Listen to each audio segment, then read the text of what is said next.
하나님 여호와의 이름을 위하여 성전을 건축하여 구별하여 드리고 주 앞에서 향 재료를 사르며 항상 떡을 차려 놓으며 안식일과 초하루와 우리 하나님 여호와의 절기에 아침 저녁으로 번제를 드리라 하오니 이는 이스라엘의 영원한 규례니이다. 같이 읽습니다. 내가 건축하는 성전은 크니 우리 하나님은 모든 신들보다 크심이라. 아멘. 솔로몬의 성전과 그리스도의 교회. 세상은 멋진 건물들로 가득 차 있는 것 같습니다. 도시마다 그 도시에 기념비적인 건물이 있고 또 그런 역사가 있기 마련이죠. 좀 오래된 유적지에 가면 항상 불가사의라는 말이 붙습니다. 유네스코 지정이라는 표현도 붙지만 불가사의.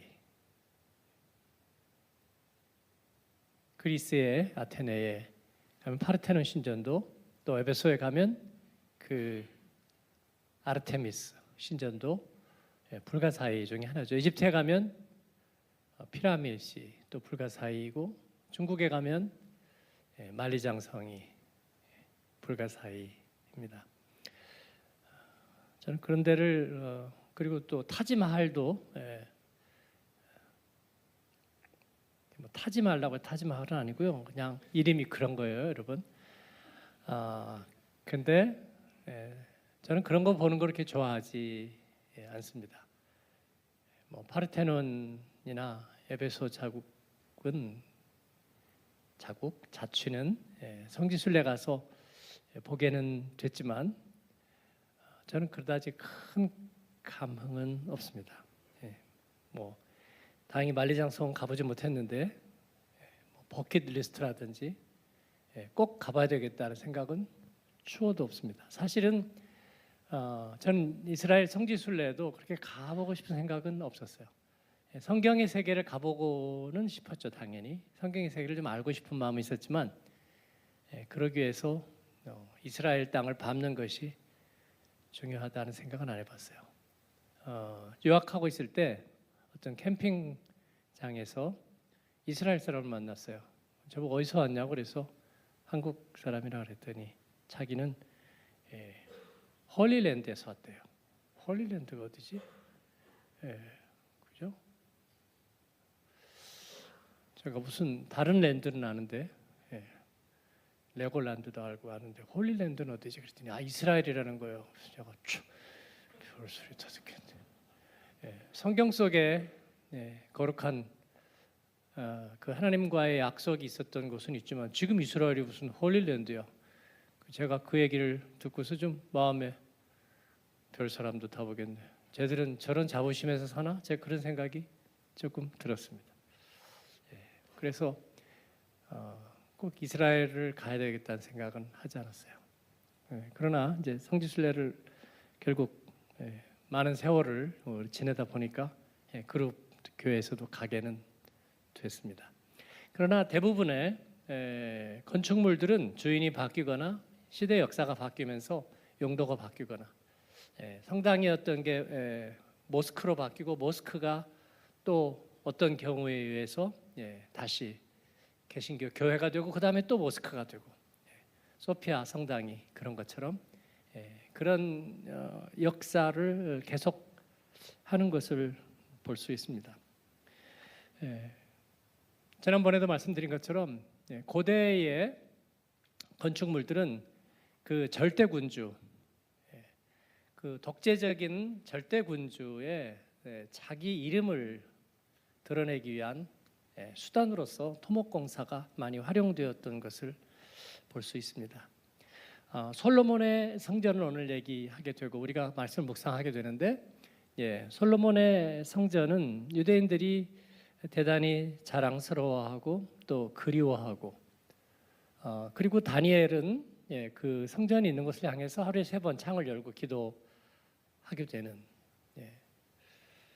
그 성전은 특별한 의미를 갖고 있었던 것은 사실입니다.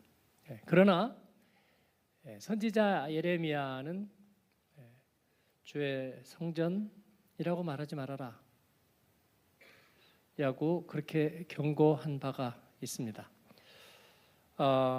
그 얘기는 뭐냐면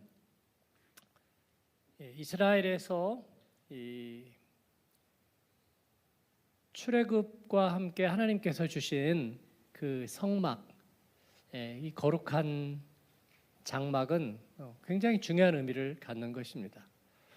그런데 그 성막에 있어서도 저희가 말씀드린 것처럼 성소와 지성소가 나뉘잖아요.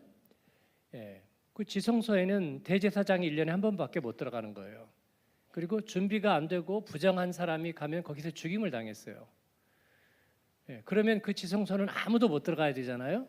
근데 동시에 그 성소는 움직이는 성전이었습니다. 우리는 주의 움직이는 교회, 움직이는 성소였어요. 그래서 레위인들이 그것을 다시 다 풀어가지고 뜯어서 마치 공마단이 공연하고 나서 그 다음엔 다 뜯어가지고 차에다 싣든지 아니면 열차에다 싣든지 아니면 마차에다 싣든지 하고 다시 떠나가는 것처럼 성소도 다 뜯어가지고 해체시켜서 조립해서 들고 다녔단 말이에요. 그러니까 그건 대제사장이 한 게 아니고 레위인들이 그냥 하고 그렇게 다녔어요.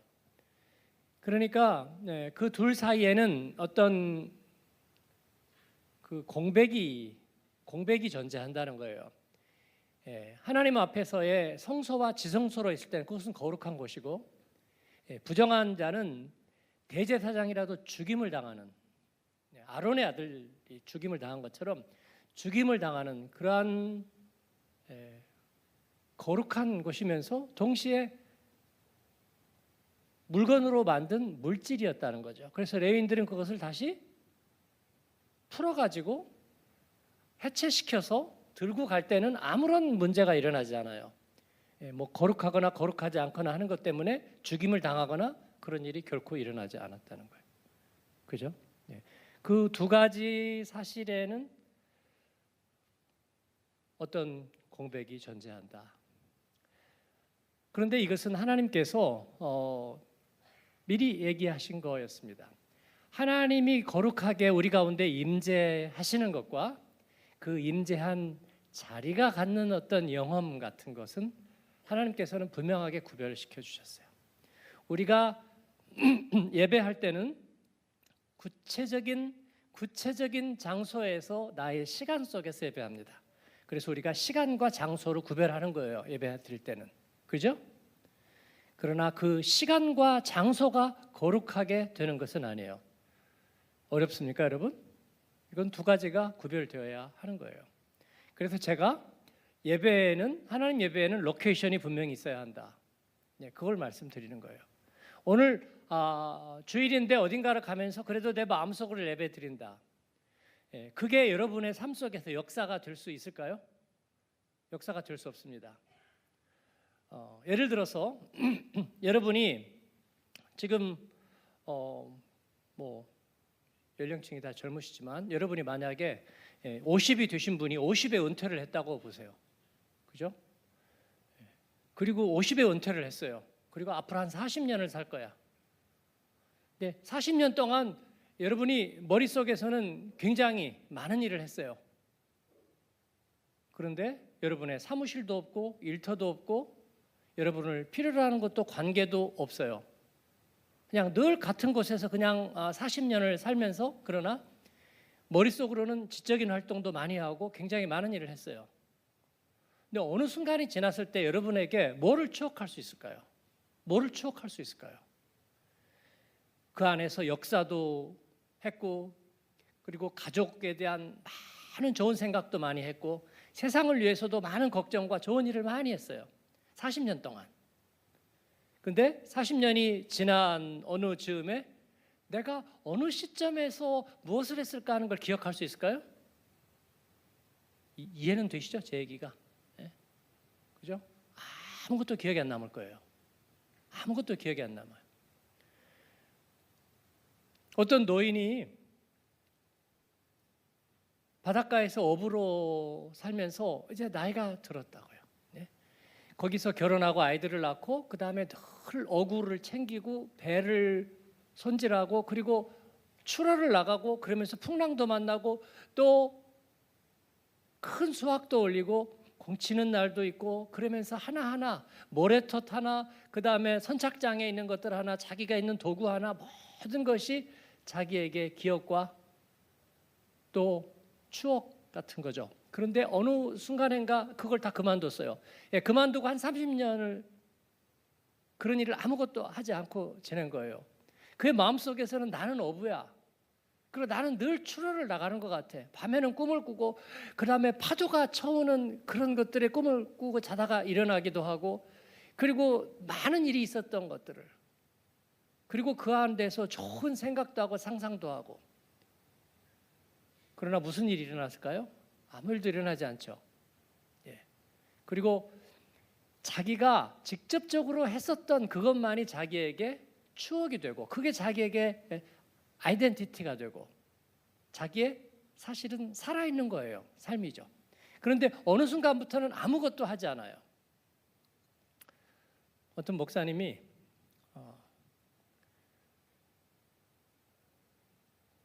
조기 은퇴를 해야 되겠대요. 그것도 뭐 한 1, 2년이나 3, 4년이 아니라 굉장히 10몇 년 남았는데 은퇴를 해야 되겠대. 그래서 왜 그러냐고 하니까 책도 좀 읽고 책도 좀 쓰고 그런 시간을 가지면 좋겠다고. 목회는 또 누가 하면 되니까. 목회는 또 누가 하면 되니까라는 말에는 동의. 그런데 책도 쓰고 책도 읽고 그러면서 좀 스스로에게 유익하고 충실한 시간을 좀 보내고 싶다는 말은 저는 동의하잖아요. 당신이 혼자 있는 한 책을 읽든 책을 쓰든 혼자 기도를 하든 뭐를 하든 혼자 있을 때는 당신은 잊혀진 시간을 사는 거라고. 아무도 당신에게 관심을 갖지 않을 거라고. 아무도 당신을 필요로 하지 않을 거라고. 우리 인생에는 그런 시간이 언젠가 오기는 올 거예요. 그죠? 그러나 제 얘기는요. 구체적인 내 삶의 자리가 없는 즉 내가 해야 될 권리와 사명이 없는 삶의 자리라는 것은요. 무의미한 거예요. 하루에 세 끼를 잘 먹고 그 다음에 편안하게 잘 보낸다고 해도요. 그건 없는 시간과 같아요. 이해가 되세요? 그러니까 여러분이 집에서 나는 하나님을 믿어.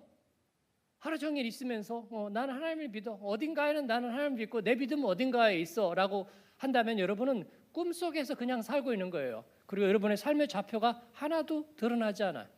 그리고 하나님이 여러분과 어떻게 연락하고 어떻게 조석해야 될지를 잘 몰라요. 생각 속에서 나를 따르는 죄가 어디에 있는지를 몰라요. 모릅니다. 저 사람이. 그러죠? 멍 때리는 아이가 지금 생각이 어디가 있는지 부모는 몰라요. 어느 하늘 아래서 헤매고 있는지를 모릅니다. 밖에 나가서 공을 차고 있으면 이제 알아요. 나와서 제 공 차는구나. 그죠? 짜장면 먹고 싶어요. 짜장면 먹고 싶으면 우리는 짜장면을 좋아해. 그리고 짜장면 먹고 있구나. 이제 알아요. 근데 짜장면 숟가락을 딱 놓고서 멍 때리고 있으면요 몰라요. 잃어버렸어요. 그죠? 하나님을 믿고 하나님을 사랑하고 하나님의 자녀가 되고 그런데 소재가 없어요. 소재가 없어. 생각 속에서만 그리스도이냐. 여러분 그건 없는 것과 같아요. 제가 목사님에게 그랬어요. 뭐 책을 읽고 쓰기도 하고 뭐 하고도 다 좋지만 목회자라면 목양을 해야지 그 삶의 자리가 있는 거라고 저는 그렇게 했어요. 그만둬야 될 때는 그만둬야죠. 그죠? 끝까지 할 수는 없으니까. 그러나 그때까지는 그렇게 해야 되는 거예요. 우리 교회 출신들이 한국에 가서 이제 은퇴하신 분들이 제 나이 주변에 계신 분들은 대부분 은퇴하셨더라고요. 그리고 뭐 한 30여 년씩 직장 생활 하고 뭐 옛날에는 잘 안 옮겼잖아요. 그래서 거의 30년 가까이씩 직장생활하고 마지막에 이제 뭐 한 두세 군데 이리저리 잠깐 옮기는 거는 마지막에 덤으로 주어지는 것들이니까 그렇게 하고 그러면 연금도 나올 거고 뭐 어떻게인가 우는 소리는 하지만 어떻게인가 먹고 사는 데는 지장이 없다고 봐요. 저는요. 한 30여 년 직장 생활 했다면 어떻게인가 먹고는 살아요. 그렇죠? 그런데 자존감은 뚝 떨어져요. 자존감은 뚝 떨어져요. 왜 그런 줄 아세요? 더 이상 내가 서 있는 자리가 의미가 없는 거예요. 내가 여기에 이러고 서 있어, 사거리에. 근데 아무 의미가 없어요. 여기에 왜 서 있는지가 의미가 없어. 그냥. 그죠? 네. 근데 여러분이 공항에서 막 가방 메고 막 바빠요. 그건 왜 그럴까요? 공항에서 저 사람 왜 그럴까요? 왜 그러기는요? 가야 될 곳이 있는 거죠. 여러분이 해야 될 거가 있는 거죠. 네? 구체적인 미션이 있고 해결해야 될 과제가 있잖아요. 여러분이 그것을 지고 있잖아요. 그렇기 때문에 여러분은 그 삶의 자리가 지금 의미가 있는 자리인 거예요. 근데 돈이 많아? 예? 난 여기 안 가도 되고 여기 안 가도 돼. 그래서 난 그냥 여기 있는 거야. 왜 거기 있어요? 글쎄, 난 저기나 어디나 안 가도 되는 사람이니까. 여러분 그건 행복한 거예요? 안 행복해. 하나도 안 행복해. 그 사람은 그때부터 존재가 없는 거예요. 의미가 없는 거예요. 그래서 우리 아이들은 멍 때리지 말라고. 예? 그죠? 생각 속에서 멍 때리는 거, 내가 톱스타가 되거나 유명한 선수가 되거나 그런 상상을 많이 해. 한 3살까지는 괜찮아. 그 다음부터는 이제 유령이 되는 거예요. 존재가 없어지는 거예요. 그럴 시간에는 차라리 라면이라도 끓여 먹고 우리 교회 와서 농구라도 해. 그러면 제가 라면 먹고 농구하는구나. 그걸 알죠. 근데 가만히 앉아서 멍 때리고 앉아 있으면요, 그건 존재가 사라져 버리는 거예요. 그죠? 여러분, 하나님을 예배하는 것을 멍 때리듯이 하는 것은 안 돼요. 그건 아무런 유익이 없어요. 그리고 백날 나 혼자 나는 하나님을 믿어요, 하나님을 믿어요라고 얘기하지만 입 밖으로는 그 소리가 안 나가는 거야. 예? 그리고 남들이 와서 그렇게 얘기할 거 왜 울고 계세요? 그 목소리를 속에서 막 외치는 거야. 아니야, 나는 웃고 있어. 하나님을 찬양하고 있어. 그렇지만 왜 울고 계세요? 뭐 힘든 일이 있나 봐요. 그리고 가버리는 거예요. 그죠? 그렇습니다. 그래서 솔로몬이 성전을 짓는 거는 굉장히 중요한 거예요. 하나님께서 왜 그들에게, 왜냐하면 나중에는 또 예레미야를 통해서 보이는 성전을 성전이라고 말하지 말라 또 그렇게 얘기하신단 말이에요. 그건 왜 그럴까요? 우리가 보이는 그 돌과 시멘트가, 몰타르가 하나님의 성전은 아닌 거죠. 그러나 우리가 하나님과 관계를 가지고 그리고 그 하나님의 사랑과 구원 안에 산다는 것은 그런 구체적인 사건 속에서만 드러나는 거예요. 그죠?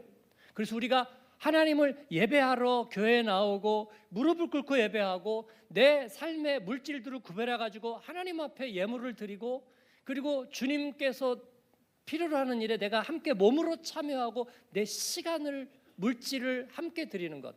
그래서 거기에서 역사가 만들어지는 거예요. 그리고 비로소 우리가 하나님과 커넥트되어 있다는 것, 그것을 알게 되는 거예요. 할렐루야. 그래서 보이는 예배가 중요한 줄로 믿습니다. 그래서 저는 그런 말 하지 않아요.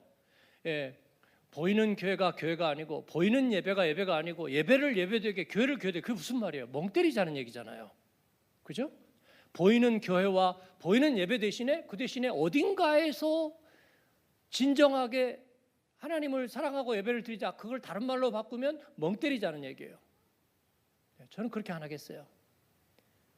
옛날에는 그런 것인가 미혹되었던 적이 있어요. 그러나 그럴 수는 없어요. 사사기에 보면 레위인이 지맘대로 돌아다녀요.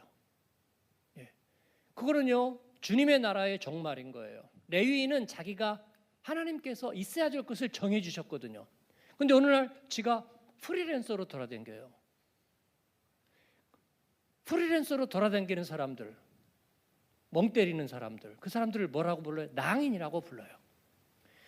디아스포라에는요 교회 낭인들이 있어요. 그냥 교회를 이렇게 돌아다니는 거예요. 물론 여러분, 제가 교회를 이렇게 옮기는 것 자체를 정죄하거나 그런 의미를 얘기하는 건 아니에요. 그런데 그냥 왜 예배 시간에도 중간에 이렇게 나가는 분들 있잖아요. 제가 항상 물어보고 싶어요. 왜 나가세요? 약속 있으세요? 그러니까 약속이 있는 분도 있을 거고요. 생업 때문에 있는 분도 있을 거고, 아니면 정말 화장실이 급하거나 몸이 안 좋은 사람도 있을 거예요. 근데 그냥 괜히 오래 못 앉아 있는 분도 계세요. 갑자기 그런 생각이 드나 봐요. 내가 왜 여기 이렇게 앉아 있지? 그래서 나가고 싶은가 봐요. 그렇습니다. 교회에서 잘 소속되지 못하는 것, 뭔가 의미가 없는 것 같은 거죠. 내가 이 교회에서 왜 여기서 이러고 있을까? 그래서 그냥 다른 데로 가보는 거예요. 다른 데로 가보는 거예요. 그건 뭐냐면요, 내 삶의 자리가 분명하잖아요. 여러분이 만약에 1년에 한 번씩 직장을 옮기는 사람들 보세요. 요즘 1년에 한 번씩도 옮기나요? 조금 더 줄일게요. 한 3개월에 한 번씩 직장을 옮긴다. 그 사람은 도대체 뭐를 할 수 있을까요? 어디에서? 인정받지 못해요. 쓰임받지도 못해요. 그죠? 이력서에다 난 3개월마다 직장을 옮겼습니다. 10년 동안 몇 번이에요? 30번? 그 사람은 인정받지 못할 거예요. 왜냐하면 전제가 없기 때문에. 하나님께서는 우리에게 주님의 교회를 건물로 나타나게 한 것은 굉장히 의미가 있다고 생각해요. 그래서 솔로몬은 다윗이 그렇게 잘 준비해온 재료들과 그리고 두로왕 후람과 또 그 수많은 근로자들을 잘 모으고 조직해서 성전을 세웁니다. 그런데 솔로몬도 그 짓는 성전, 아름다운 짓는 성전 그 자체가 목적이 아니라는 것을 알고 있었어요. 오늘 2장 5절까지 읽었는데 6절에 보면 뭐라고 되어 있냐면 누가 능히 하나님을 위하여 성전을 건축하리요. 다윗도 그런 얘기를 했거든요. 근데 솔로몬도 그런 얘기를 하는 거예요. 하늘과 하늘들의 하늘이라도 주를 용납하지 못하겠거든. 내가 누구에게 어찌 능히 그를 위하여 성전을 건축하리요. 그리고 그 다음에 무슨 얘기를 하냐면 그 앞에 분향하려 할 따름이니이다. 이 분향이라는 것은 뭐냐면 그 하나님께 내가 내 마음을 드린다는 것을 말하는 거예요. 그래서 성전을 짓는데 성전을 건축하는 거가 자신에게 가장 중요한 목적이에요. 그건 하나님이 명하셔서 그걸 하는 거예요. 그죠? 예. 내가 성전을 짓는다는 구체적인 행위를 통해서 그는 하나님 앞에 쓰임 받는 것을 경험하고 연습하는 거예요. 이해가 되세요, 안 되세요? 여러분이 교회 나와서 집기들을 준비하고 청소하고 그다음에 주보를 가지고 함께 나누고 아이들을 위해서 준비하고 맞이하고 하는 그런 구체적인 우리들의 행위들을 통해서 우리가 하나님과 접속되어 있고 하나님 앞에 나아가고 우리가 하나님의 사랑받은 자녀인 것을 거기서 느끼고 체험하는 거예요, 여러분. 할렐루야. 그런 구체적인 모습들이 나타나는 거예요. 그리고 그 모든 것들을 가장 잘 우리들에게 깨닫게 해주는 하나의 메타포, 그것은 성전이에요. 성전. 그렇습니다. 그래서 솔로몬도 그가 하나님 앞에 분향하는 것, 분향한다는 것은 예배 드린다는 거죠. 예배 드린다는 거.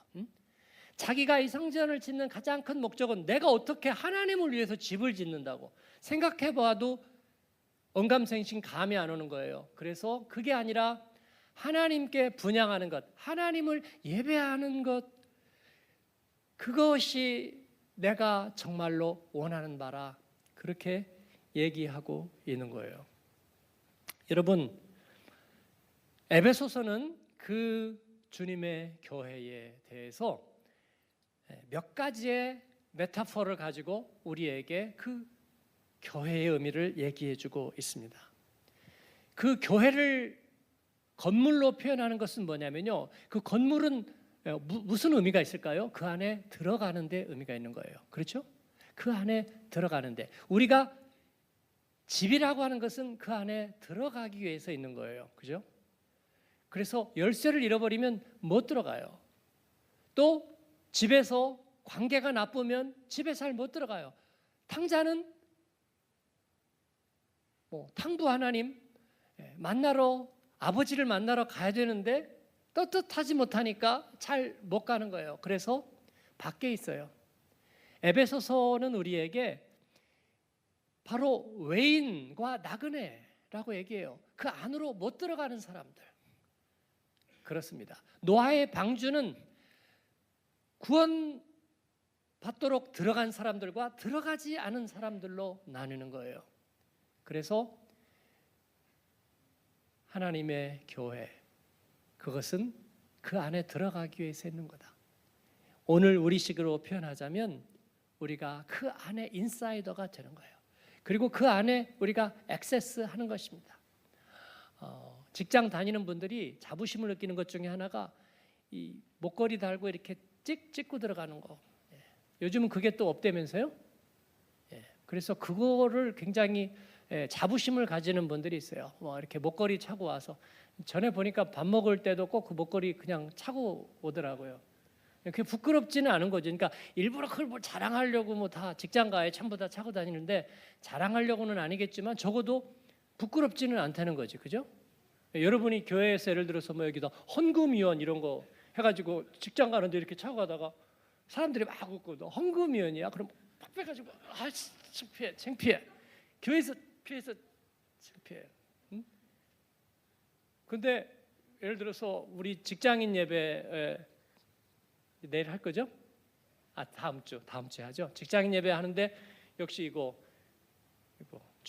출입표 이거 목걸이 차고 오는 분들 계세요. 근데 그거 부끄러워요? 아무도 부끄럽지 않아요. 왜냐하면 내가 그 직장에 소속돼 있다는 자기를 드러내는 거예요. 액세스가 가능하다는 거예요.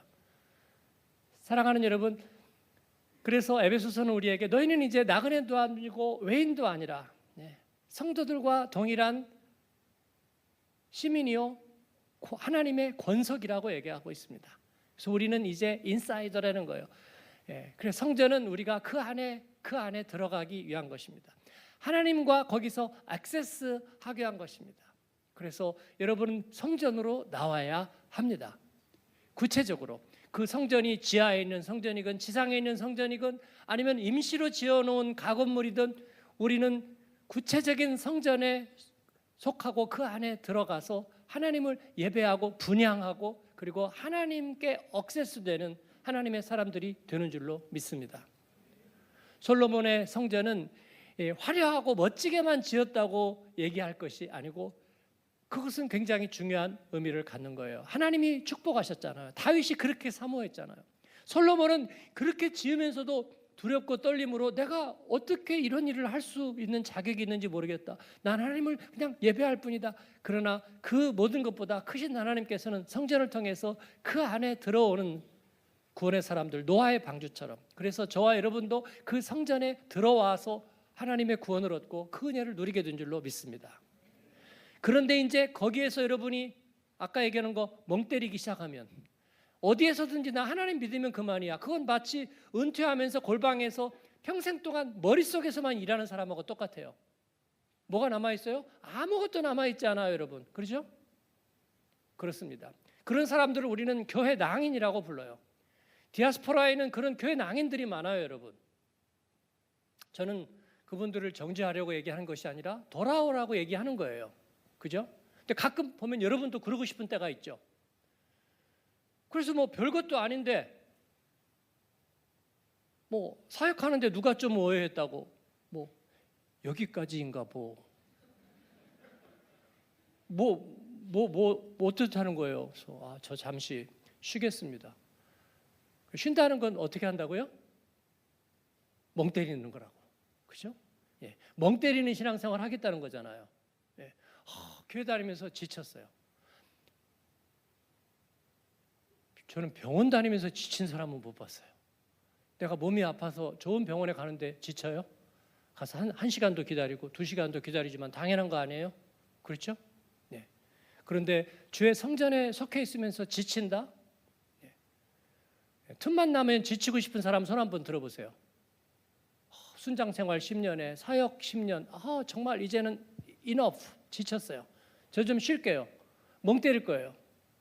그리고 좌표도 존재도 없는 그리고 안에 들어왔는지 밖에 나갔는지 표도 안 나는 그런 인간으로 그런 인생으로 살 거예요. 나는 낭인이 되고 싶어요. 그런 분 한번 손 들어보세요. 그러지 마세요. 그런데 교회가 또 그들을 굉장히 동정하고 또 동경하고 그런 거예요. 제 고등학교 때 인생 문제를 고민하던 친구가 가출을 하고 학교 떠나버렸어요. 근데 그 뒷자리에 앉아있는 애들이 모여가지고 이제 방담을 하는 거예요. 송민이 갔대. 그러니까 충만이가 옆에 있다. 우리도 가야 되지 않겠니? 인생 의미 찾아야 되지 않을까? 그런 거예요. 가면 안 돼요. 예? 성민이 갔다고 충만이도 가고 다 가버리면 안 돼요. 학교에 있어야 돼요. 인생의 의미를 찾으려고 다 학교를 나가버리면 안 되는 거라니까요. 그래서 여러분, 우리는 교회 안에 있어야 해요. 우리는 구체적인 예배 자리에 있어야 합니다. 하나님을 직접 만나는 것도, 그 다음에 영적인 의미를, 그 다음에 빛과 소금으로 사는 것도 우리가 안에 있을 때 이루어지는 일이에요. 안에 있을 때. 네? 밖으로 나가면 우리는 상상 속에서만 하나님과의 관계를 가지는데 마귀도 체크아웃 해버려요. 쟤는 내버려둬. 쟤는 제발 내버려. 예? 나가네. 송민이 내버리더라고. 자기가 천사가 되건 마귀가 되건 그는 이미 나갔어. 그러니까 쟤는 우리는 신경 안 써도 돼. 그냥 놔두라고. 그러면 안 돼요. 그래서 여러분 한사코 안으로 들어와 계셔야 되는 줄로 믿습니다. 그래서 하나님을 뜨겁게 사랑하는 이들이 어느 순간에 시들시들하더니 약간 밖에서 돌아요. 여러분 그것은 잘못된 거예요. 예? 욕을 먹든지 심판을 받든지 안에 있으세요. 안에 있으세요. 성전 안에 있는 거예요. 그렇게 되기를 축원합니다. 그렇습니다. 그래서 우리 어머니들이 자식들이 아무리 똑똑한 척을 하고 뭐 요즘에 신앙의 문제로 고민을 하고 있었든지 시끄러워 예배는 드려. 그리고 무슨 생각을 하든지 자식들이 멍 때리는 거 인정 안 하는 거예요. 부모들은요. 몸으로 가서 하나님 앞에 예배드리고 네가 그 안에 들어가 있고 소속감을 가지라고 얘기하는 거예요. 그죠? 네. 부모들이 자식이 직장 좀 그만두고 이제 좀 창조적인 휴식을 가지고 싶어요. 그러면 걱정이 되는 거예요. 예? 월급이 작고 네 역할이 부족하더라도 그 안에 있어. 회사 안에 있어. 회사를 다녀야지. 응? 아니요, 저는 제 스케일하고 안 맞아요. 저는 뭔가 다른 거를 구상해 볼 거예요. 그러지 말고 다니라고. 그 안에 있으라고. 인생 문제 찾지 말고 학교를 다니고 졸업을 하라고 얘기하는 거예요. 그죠? 성전은 우리가 인사이더가 된다는 거예요. 그 안에 있을 때 우리는 무료로 액세스할 수 있어요. 하나님께서 액세스할 수 있죠. 우리가 호텔 가게 되면 좋은 거 뭐예요? 인터넷 액세스할 수 있는 거 해주잖아요. 그죠? 해줍니다.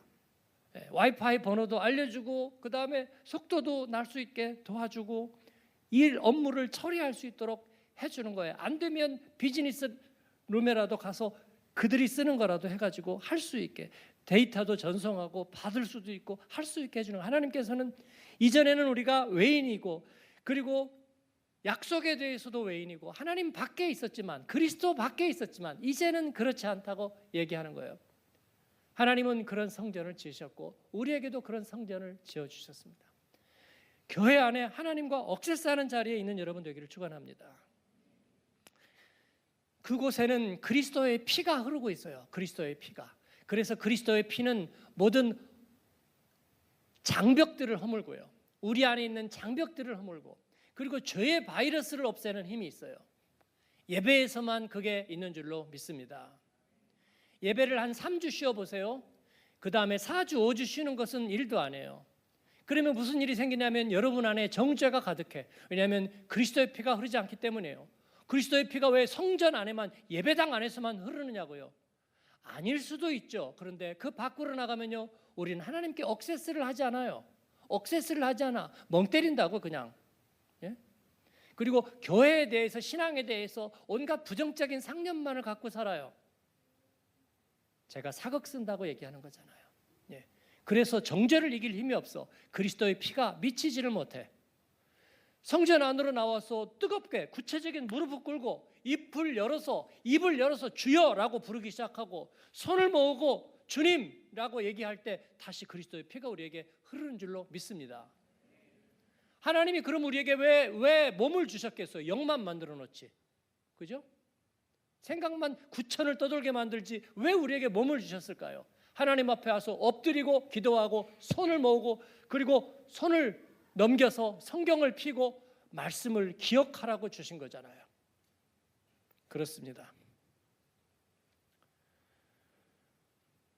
우리는 같은 영으로 그리스도 안에서 아버지 하나님께 나아갈 수 있는 줄로 믿습니다. 그래서 성전 안에 온다면 여러분이 성전 안에서도 멍 때릴 수 있어요, 없어요? 있죠. 예. 마치 교회에 나와주는 사람들의 특징이 뭐예요? 교회 안에 들어와서 멍 때리는 거죠. 예. 그거는 하나님이 기뻐하시지 않습니다. 그래서 우리는 주님 앞에 나올 때에 우리가 깨어있고 하나님과 억세스해서 온라인 상태로 들어가게 되는 거예요. 그러면요, 온라인 상태 들어가면 자꾸 질문이 와요. 이 세션을 계속 할 겁니까? 당신 아무것도 안 하고 있네요. 끌 겁니까 말 겁니까? 자꾸 귀찮게 하잖아요. 성령께서 우리의 마음을 자꾸 두들기시는 거예요. 그러니까 제가 여러분에게 말씀 끝나고 일어나라고. 일어나서 하나님께 여러분의 마음을 표해 드리십시오. 어떤 이는 이런 게 무슨 소용이 있담 하고 그냥 일어나 주는 사람도 있겠지만 대부분은 못 그러실 거요.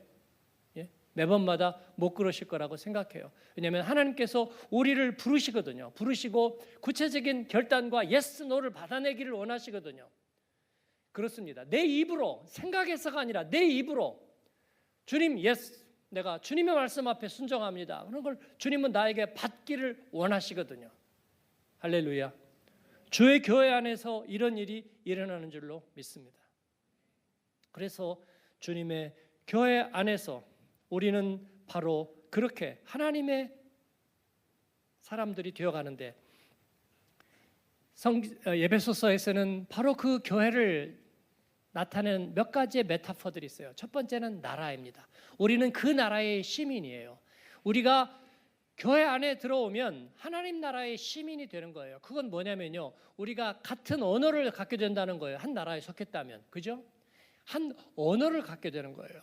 그리고 무엇입니까? 우리가 그 시민권을 갖게 되는 거죠. 우리가 권리를 갖게 된다는 거예요. 하나님 나라의 시민으로서의 동일한 권리를 갖게 되고, 그다음에 같은 언어를 쓰게 되고 같은 문화를 갖게 됩니다. 그건 뭘까요? 우리가 하나님을 고백하고 찬양하고 감사하는 공통적인 문화를 갖게 된다는 거예요. 할렐루야. 그래서 우리는 하나님을 매일매일 찬양하는 거예요. 하나님께 감사하는 거예요. 그리고 주님의 이름을 고백하는 거예요. 그렇지 않으면 우리들은 무슨 얘기를 하게 될까요? 어려운 얘기만 해요. 어려운 얘기만. 오늘은 뭐가 힘들었어요? 자녀 때문에 힘들고요. 뭐가 고통스러웠어요? 그 얘기만 합니다. 그거는요, 우리가 하나님 나라의 시민이 아닌 거예요. 네? 우리에게 공통된 언어가 없잖아요. 그런데 우리가 주님의 교회 앞에 나올 때만 우리의 모든 짐을 다 내려놓고 먼저 찬양하죠. 하나님을 찬양하고, 그리고 하나님께 감사와 영광을 드리고, 그리고 예수 그리스도가 나의 주이심을 고백해요. 그게 내가 오늘 아침에 골치 아픈, 어제 저녁에 기분 나빴던 일과 무슨 상관이 있어요? 아무 상관없어요. 내가 예수 그리스도를 나의 주로 고백하는 것과 어제 저녁에 나에게 일어난 일과 무슨 관계가 있어요? 아무 관계가 없다고요. 그런데도 교회에 오면은 우리는 하나님 앞에 그와 같은 나의 고백과 감사와 찬양을 드리는 거예요. 이것이 우리가 같은 나라, 같은 시민권을 갖고 있다는 의미인 줄로 믿습니다. 우리가 왜 부정적인 언어를 피하고 복음의 언어를 세우려고 합니까? 우리에게는 바로 그러한 나라의 언어가 있기 때문인 줄로 믿습니다. 아멘. 이것이 우리가 한 나라라는 거예요. 교회는 나라이고요. 그리고 또 하나, 교회는 무엇입니까? 가족입니다. 우리가 하나님의 권속이 되었습니다. 가족이 되었습니다. 가족은 어떤 사람들입니까? 가족은요, 공감하는 사람들이죠. 가족은 어떤 사람들입니까? 가족은 배려하는 사람들이죠. 가족은 어떤 사람들입니까? 가족은 희생하는 사람들이죠. 그래서 가족끼리는 돈 들어간 거 가지고 아깝다고 말하지 않는 사람이죠. 가족에게는 돈이 들어갈수록 보람을 느끼게 만드는 거죠. 그게 가족입니다. 그렇지 않나요? 그렇습니다. 교회 안에서 우리는 가족이 되는 것입니다. 그리고 그 안에서 우리는 희생하고 또 서로 사랑하게 되는 거죠. 교회는 우리에게 가족이라는 이미지를 가지고 있어요. 우리는 이 세상에 나가서도 우리는 그 그리스도인으로서, 그리스도의 공동체로서, 그 가족으로서 살아가게 되는 것입니다. 나그네처럼, 외국인처럼, 성냥팔이 소녀처럼 밖에서 들어가지 못하고 성냥을 키면서 추위에 죽어가는 그런 불쌍한 외부인이 아니라 우리는 하나님 안에서 하나의 가족으로 이루어져가는 주의 교회가 되는 줄로 믿습니다. 두 가지만 더 얘기한다면, 또 하나의 이미지는 건물입니다. 건물이라는 것은 뭐냐면요, 지어져 간다는 의미입니다. 그런데 우리 한 사람 한 사람이 그 건물에 살아있는 돌이라고 성경은 이야기하고 있어요. 에베소서는 우리에게 그렇게 이야기하고 있습니다. 너희는 사도들과 선지자들의 터 위에 지으심을 받은 자라. 그리스도 예수께서 친히 모퉁이돌이 되셨느니라. 예수님께서 모퉁이돌이 되시고 사도들과 선지자들, 바로 그 하나님과 살아있는 관계를 가지고 구체적인 사명을 가지고 그 하나님의 집 안에 속해 있던 사람들을 우리는 닮아서 우리 한 사람 한 사람이 살아있는 돌이 되었다는 것입니다. 우리 여기서 예배하는 우리의 아이들, 자녀들이 하나님의 살아있는 돌이 될 줄로 믿습니다. 그렇게 되므로 그들이 그의 교회가 되어 가는 것입니다. 마지막으로는 우리는 주님의 몸입니다. 교회는요, 몸인 거예요. 몸은 뭐를 나타내냐면 단 하나를 나타냅니다. 생명을 나타냅니다. 생명. 멋있는 거를 나타내는 게 아니라 생명을 나타내는 것입니다. 우리의 모든 몸이 살아있는 유기체가 되어서 서로 건물마다 서로 연결되어서 지어져 간다. 그 말은 뭐냐면 우리가 살아있는 생명체가 된다는 것입니다. 교회 안에 있을 때 우리는 서로 몸이 되어서 살아납니다. 그죠? 배가 아프면요, 온몸이 연합해서 살려내는 거예요. 머리가 아프면 온몸이 연합해서 살려내는 거예요. 죽을 수는 없잖아요. 온몸이 연합해서 살려냅니다. 그래서 우리는 살아있는 주님의 몸입니다. 사랑하는 여러분, 가을에 꼭 살아있으시기를 축원합니다. 영적으로 살아있으세요. 멍 때리면서 죽어가지 마십시오. 그리고 주님 앞에서 서로 유기적으로 지어져가는 저와 여러분이 되기를 바랍니다.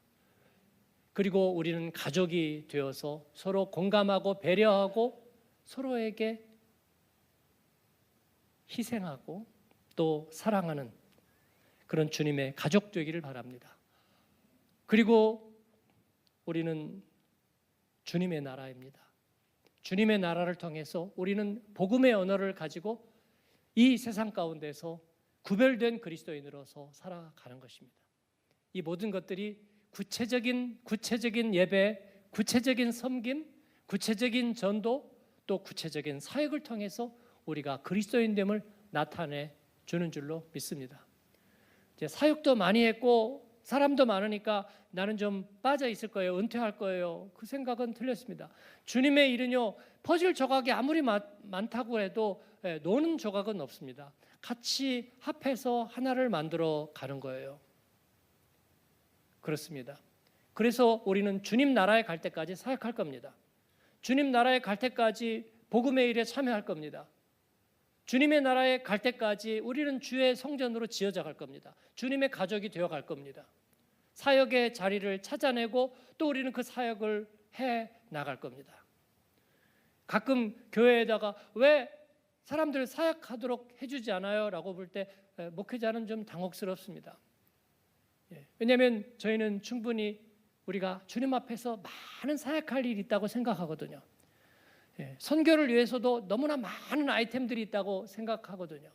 우리가 함께 주님 앞에 소원을 가져야죠. 누가 직업적으로 계속해서 그걸 공급해내는 역할을 하는 사람이 특별히 따로 있는 것은 아니에요. 우리가 계속해서 소원을 가지고 찾아내면서 주님 앞에 주의 성전